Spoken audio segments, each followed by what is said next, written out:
Bien-aimés dans le Seigneur, salut et shalom chez vous. Est-ce que réellement Dieu nous protège? Et si Dieu nous protège, pourquoi est-ce qu'on a touché à la santé des humains sur la terre? Et si Dieu nous protège, pourquoi est-ce que nous avons des conséquences en matière d'emploi, en matière de finances, en matière d'argent et beaucoup d'autres conséquences dont on ne parle pas? J'étais en prière avec mon épouse, demandant à Dieu ce qu'il fallait dire ce week-end. Je me souviens très clairement que pendant qu'on priait, j'ai vu devant moi dans une vision écrit dans des lettres argentées, des lettres métalliques avec un peu de blanc, clairement écrit protecteur. Je voudrais bien aimer que tu puisses réaliser que Dieu t'a toujours protégé. Jésus n'est pas simplement quelqu'un qui a fini sa mission sur la terre en mourant à la croix, en ressuscitant. Et il est parti, il est monté au ciel et il observe ce qui se passe sur la terre comme regardant une télévision. Non, bien-aimé, Dieu t'a toujours protégé. Jésus est très impliqué dans ta protection et dans la protection de l'Église. C'est Jésus qui est le commandant en chef. C'est lui qui est en train de diriger les opérations pour te protéger. Depuis que tu es bébé, depuis que tu as été enfant, tu as grandi.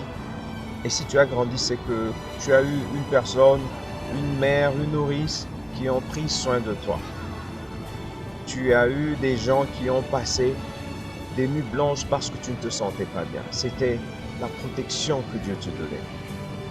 Tous les humains, même s'ils ne sont pas chrétiens, ils sont protégés par ce que Dieu a dit.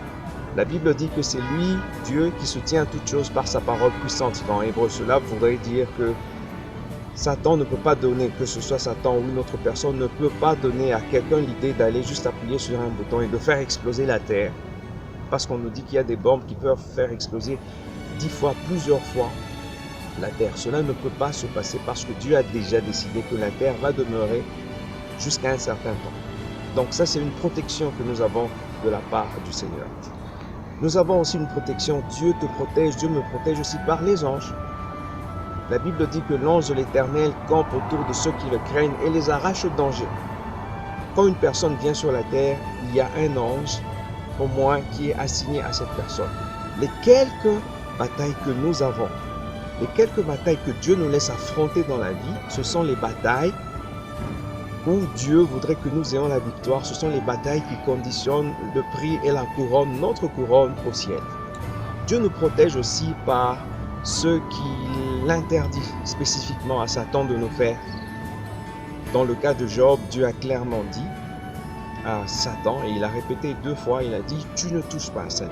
Tu peux lui permettre de toucher, de t'éprouver afin de te faire grandir, afin de t'emmener dans une nouvelle dimension. Mais ce sont les batailles qui nous aident à être purifiés, qui nous aident à être prêts pour le retour de Jésus.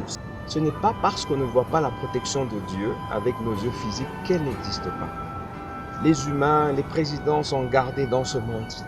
Dieu, est-ce qu'il n'est pas plus sage pour nous faire garder? Dieu n'est ni surpris, ni incompétent, ni dépassé par ce qui est en train de se passer à cause de la COVID-19. Lorsque les circonstances étaient devenues difficiles, Dieu a sorti son peuple d'Égypte. Mais dans le désert, c'était presque une aventure. Selon les lois de management, il n'y avait aucune raison pour que Moïse aille dans le désert. Il n'y avait pas suffisamment de nourriture, il n'y avait presque rien. Dieu est devenu l'assurance santé, ces gens ne tombaient pas malades. Dieu était l'assurance de leurs vêtements. Ces gens-là étaient, même leurs vêtements ne s'usaient pas, même leurs chaussures étaient préservées. Dieu était l'assurance de leur nourriture parce qu'ils mangeaient la manne. Dieu était l'assurance de... Même pour que le soleil ne brûle pas. La Bible nous montre que la nuit, il y avait une colonne de feu qui réchauffait et le jour, il y avait une nuée. Donc Dieu empêchait que le soleil puisse brûler. Dieu était devenu leur assurance. Plus, Dieu est ta protection dans tout ce que tu as perdu. Quand tu es son enfant, quand tu es dans la volonté de Dieu. Bien sûr, je n'entre pas dans les protections classiques du sang de Jésus, du nom de Jésus. Dieu nous protège également par les décrets, ce qu'il a décidé. Par exemple, nous savons qu'aujourd'hui que Dieu ne peut plus, à cause de ce qui s'est passé avec Noé, Dieu a mis l'arc-en-ciel dans le ciel et Dieu ne peut plus nous tuer par le déluge, où Satan ne peut pas faire qu'il y ait une inondation planétaire. parce que Dieu a déjà fait qu'il y ait un arc-en-ciel. Donc toutes ces choses, ce sont des protections. Au moment où tu es en train de rendre l'âme, il y a des anges qui sont là déjà pour te garder, te conduire vers le ciel. Donc Dieu ne nous a jamais laissés seuls, en aucun moment, lorsque nous marchons avec lui. Parlons de la protection de Dieu. Dans le psaume 28, au verset 7, la Bible dit, c'est David dit, il dit de Dieu que tu es mon bouclier. Ça veut dire que entre les problèmes, entre les défis et lui, il y avait Dieu qui se dressait. En fait, donc Dieu, il entre dans le combat des enfants et il prend parti en faveur de ses enfants, bien sûr. Dans Zacharie 2, 5, Dieu nous parle aussi de la protection. Dieu dit, je serai pour toi une muraille de feu. Ça fait partie de la protection.